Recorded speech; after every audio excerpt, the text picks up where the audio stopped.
And I looked, and behold, a pale horse, and his name that sat on him was Death, and hell followed with him. Welcome, humble adventurers, to my realm of knowledge and mystery.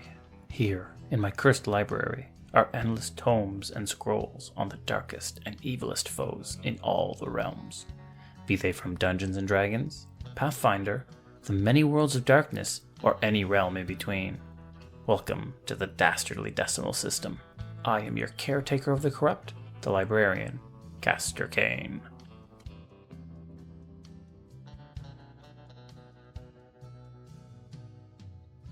I have spent my life studying the darkness of various realms. While each of these worlds are vastly different, somehow they all have similarities, like echoes that ripple across space and time. Each world speaks of the apocalypse, the end of days. Yet dozens of realms, seemingly without connection, speak how the end is led by the horsemen of the apocalypse and their revenant servants. Regardless of which realm it is, these revenants are as terrifying as the one before it.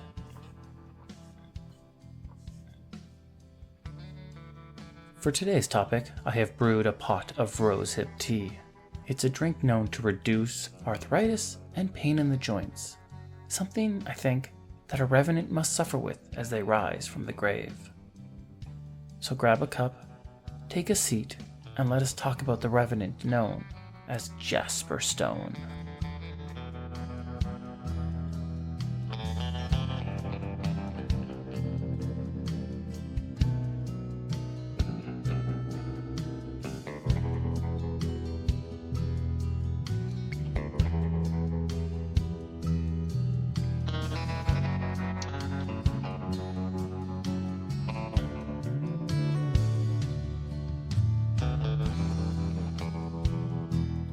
Horror and villainy exists in every realm. Faerun has the undead nation of Thay. Eberron has the brutal Lord of Blades. Exandria has the ruthless Lucian. And Barovia has the eternal Strahd. But of all the realms I've read about or visited, the one that scares me the most is a violent, savage realm with a name so terrifying it sends shivers down my spine. This horrific place is known as Earth. I'm like 90% sure I'm saying that correctly. There are many versions of this realm, some with magic and some without. Some even have caped do-gooders with superpowers that protect the innocent. Yet the version we choose to look at today shows what happens when those people lose all hope, when they get so desperate that the worst ideas seem like their only choice. It started with colonizers from the east invading the newly discovered lands in the west. The colonizers were brutal and murderous, sacrificing their moral codes in order to achieve success. Seeing their land being taken from them and their kin being slaughtered in the wars, several natives enacted a plan. Shamans from dozens of tribes came together under the leadership of a man named Raven. Together, they began a ritual that was meant to drive out the European invaders. It did not succeed. Instead, it opened a portal to the spiritual realm and led into the world horrors by the thousands. And worse still, it allowed powerful, malicious entities to gain a foothold in the realm. This included the 4 horsemen of the apocalypse, the 4 ancient eldritch beings who seek to merge the spirit realm with the material plane, transforming the frontier into a literal hell. On July 3rd, 1863, when the portal opened and evils poured through, the realm changed and would forever be known as the Deadlands.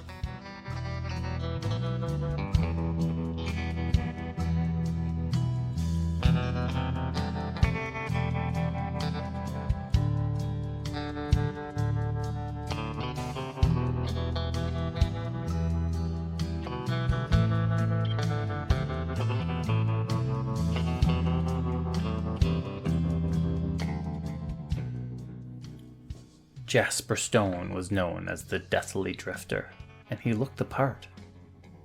He stood a head above 6 feet, but with a thin, sickly build. His face was gaunt and pale, the skin appearing to have been stretched out over the skull, so every edge and curve of the bone could clearly be seen. His onyx black hair was still and unmoving, as dead as the skull it sat upon. Jasper wore a vest and slacks, tattered from the day of his death, and topped it all with a long, flowing duster jacket, as black as the night was dark. A pair of revolvers hung by his waist, and a rifle slung across his back. Atop his head rested a top hat, with a lone feather emerging from it.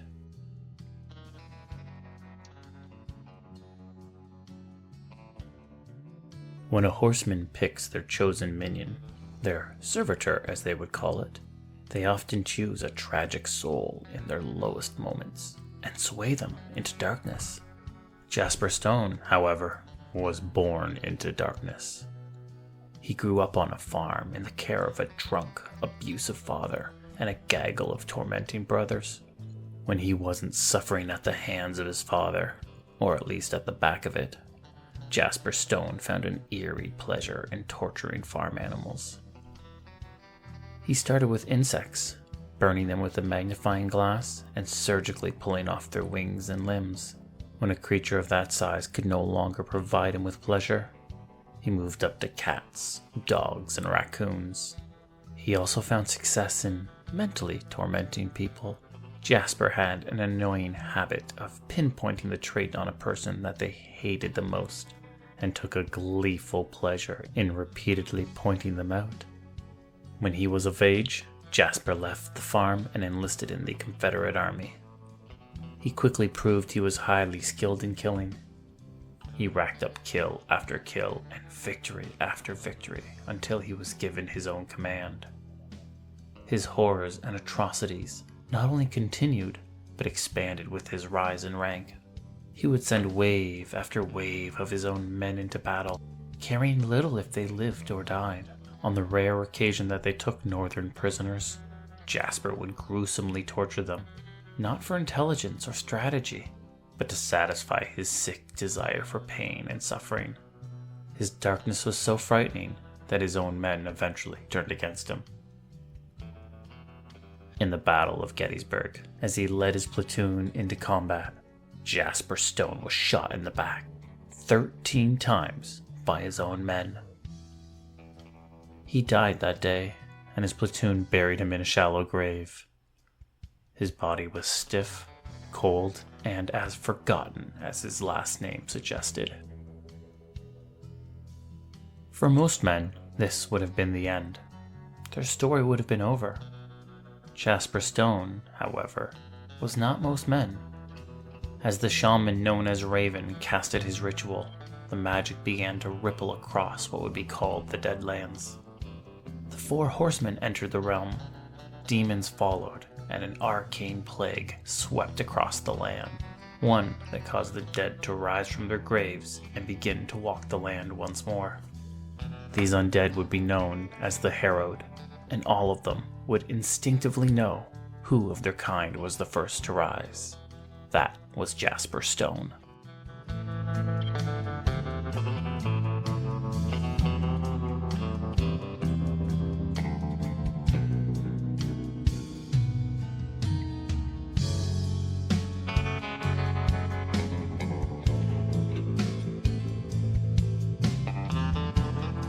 The horseman known as Death came for Jasper Stone that day, not to reap his soul, but to recruit it. The horseman told the gunslinger that he wanted him to be his servitor, but only if Jasper could pass the test. The gunslinger told the horseman he was interested, but only once Jasper set right the wrongs of his own past. Justice, or whatever passed as such in the twisted mind of Jasper, was coming to the west, and it would start with the soldiers that killed him. Imagine being asleep in a bed, one of the rare occasions that you, as a soldier, have to sleep anywhere that's not a literal hole in the ground. Suddenly, there is a noise that snaps you awake. You look up from your bed to see the form of a frightening man standing above you. At first, you think it's just some horrific nightmare. This man can't be here. You killed that man. You spat on his corpse, and you buried him in the dirt. But as adrenaline stirs you further awake, you realize that this is no nightmare. You reach for the nightstand, hoping to grab the gun that sits atop it, but the figure stabs a knife into your hand. You scream. The pain guarantees that you're awake and now paying full attention. The figure kneels beside you, and in a dark, hollow voice, it whispers your name. It calls you one of the 13 betrayers, and in that moment, you know the undeniable truth. Jasper Stone has returned from the dead, and his face was going to be the last you'd ever see.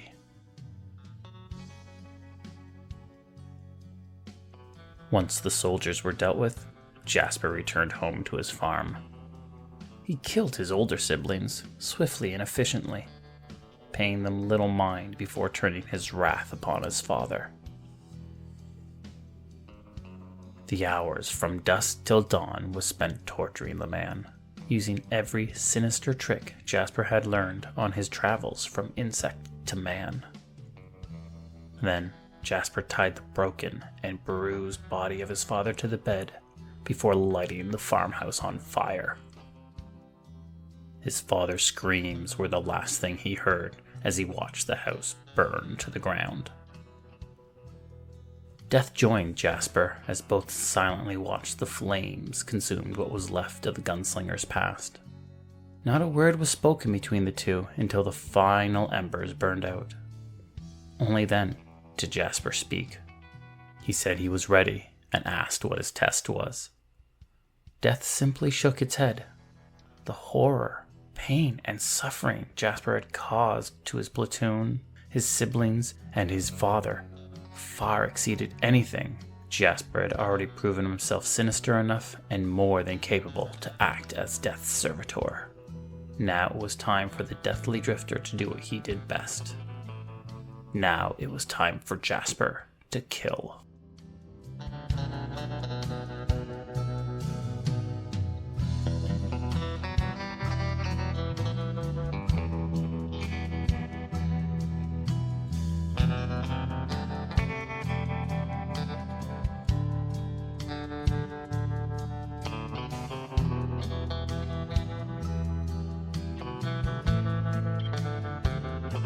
The realm of Deadlands has chronologically splintered several times. In one deviation, Death and Jasper succeeded in bringing a literal hell to the realm. In a second deviation, Jasper was locked in a magical prison, only to be released in an era known as Prohibition. And in a third temporal offshoot, Jasper went to war against the other servitors and found himself flung forward in time to the year 2049. Yet, regardless of what time path Jasper found himself in, his goal was always the same. He was the equalizer. In a world where heroes step up by the dozens to tame and purify the Weird West, good was always striving to get stronger. They always sought to take down a powerful demon or eldritch entity. These were bold actions by the side of good, and for every action, there was an equal and opposite reaction. Jasper was that reaction. The Deadlands existed like a mathematical equation. What existed on one side must also exist on the other. When the side of good grew too strong, Jasper was there to balance the scales. He would hunt down the strongest forces of good and wordlessly put a bullet in their skulls. The Deadlands are a scary place. There is vast amount of untamed land, just filled with opportunity for the working man. However, success in this wild frontier comes at the cost of your soul and your humanity. Those who gain the most become a vastly different person by the time they're done. Yet in the cold recess of my soul, where the lies of justice, duty, and mercy give way to pure logic, I find a small comfort knowing that there is balance in that realm. Evil can never overwhelm good. Even in the chronological splinter where hell consumed the Deadlands, heroes rose up in greater numbers than before. Balance. Everybody wishes for good to conquer evil, as do I. But with balance, it means that evil can never prove victorious.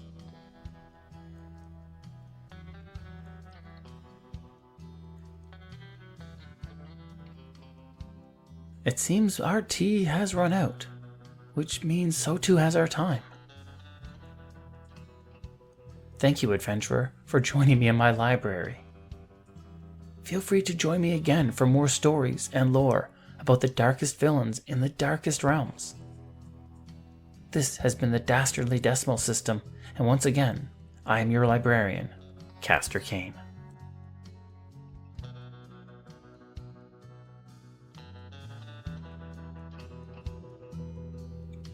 The Dastardly Decimal System can be found on Twitter, Instagram, and Facebook at d&dpodcast. That's Delta Delta System Podcast. Drop us a message and say hi. Vega always loves the attention. This podcast was produced by Midnight Reading Audio, a division of Midnight Reading Publishing. The voice of Castor Cain is Larry Gent. Hi.